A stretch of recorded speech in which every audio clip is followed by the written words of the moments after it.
এই কেকটার final look দেখার জন্য আমি একদমই প্রস্তুত ছিলাম না, কারণ এই কেকটার ফাইনাল লুক যে এত সুন্দর হবে সেটা আমিও জানতাম না।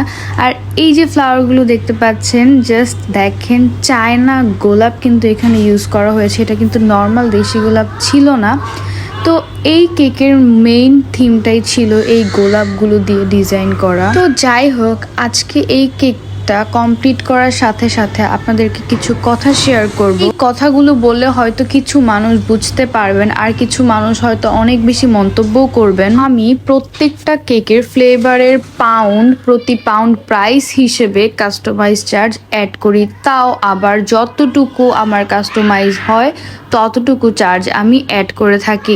আমি সব সময় চেষ্টা করি আপনাদেরকে রিজনেবল প্রাইসের মধ্যে, যাতে আপনারা আপনাদের প্রিয় মানুষকে পছন্দের কেকটি উপহার দিতে পারেন, আপনাদের দিনটি যাতে স্পেশাল হয়।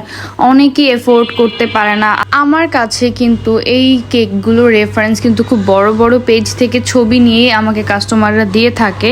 তো কাস্টমাররা খুব ভালো করে জানে ওইসব পেজে কত টাকা তারা চার্জ চেয়ে থাকে।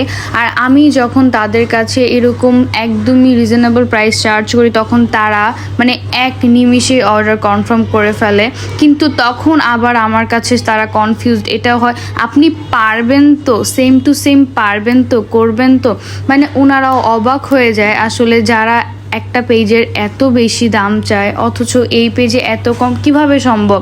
আমার অনেক কাস্টমার আছে ভাবে আপু আমার কিন্তু সেম টু সেমই লাগবে।